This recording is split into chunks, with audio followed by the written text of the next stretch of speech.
தமிழ்நாட்டில் ராமர் திருப்பாதம் வைத்த இடம் இன்றும் புனிதமாக கருதப்படுகிறது. அது எங்கே இருக்கிறது, அதன் சிறப்புகள் என்ன என்பது குறித்து இந்த தொகுப்பில் பார்க்கலாம். உத்தரப்பிரதேச மாநிலம் அயோத்தியில் கட்டப்பட்ட ராமர் கோவில் வரும் 22ஆம் தேதி திறக்கப்பட உள்ளது. இந்த நேரத்தில் ராமருக்கும் தமிழ்நாட்டிற்கும் உள்ள நெருங்கிய தொடர்பு உள்ளதை தொன்மையான நினைவிடங்களை புராணங்கள் எடுத்து கூறுகின்றன. அந்த வகையில் நாகை மாவட்டம் கோடியக்கரையில் ராமர் பாதம் அமைந்துள்ள அந்த இடம் இன்றும் புனித இடமாக கருதப்படுகிறது.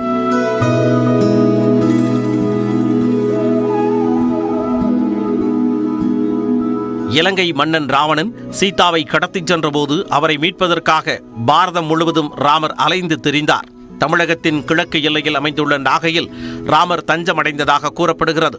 நாகையில் இருந்து 55 கிலோமீட்டர் தொலைவில் உள்ள கோடியக்கரையில் உள்ள மணல் திட்டில் இருந்து ராமர் இலங்கையை கண்டதாக பக்தர்களின் நம்பிக்கையாக உள்ளது.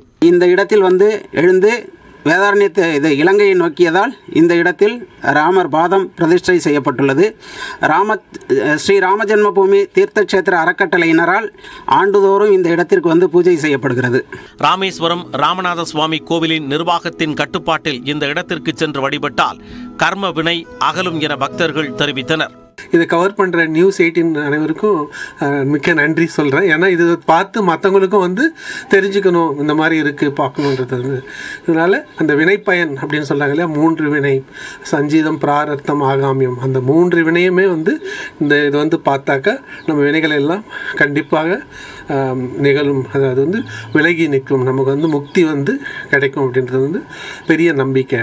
அயோத்தி ராமர் கோவில் திறப்புக்கு பிறகு சுற்றுலா பயணிகளின் வருகை அதிகரிக்க வாய்ப்பு இருப்பதாகவும் பக்தர்கள் கூறுகின்றனர்.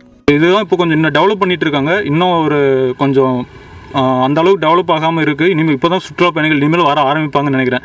மேபி இந்த ராமர் கோவில் ஓப்பன் ஆனதுக்கப்புறம் அதோட ஹிஸ்ட்ரி கேள்விப்பட்டு இந்த இடம்ல இனிமேல் சுற்றுலா பயணிகள் வர்றதுக்கான சான்சஸ் அதிகமாக இருக்குது. தொல்லியல் துறையினரால் பராமரிக்கப்பட்டு வரும் ராமர் பாதத்தை அனைவரும் செல்லும் வகையில் போதிய வசதிகளை மேம்படுத்த வேண்டும் என்பதே பலரின் எதிர்பார்ப்பாக உள்ளது.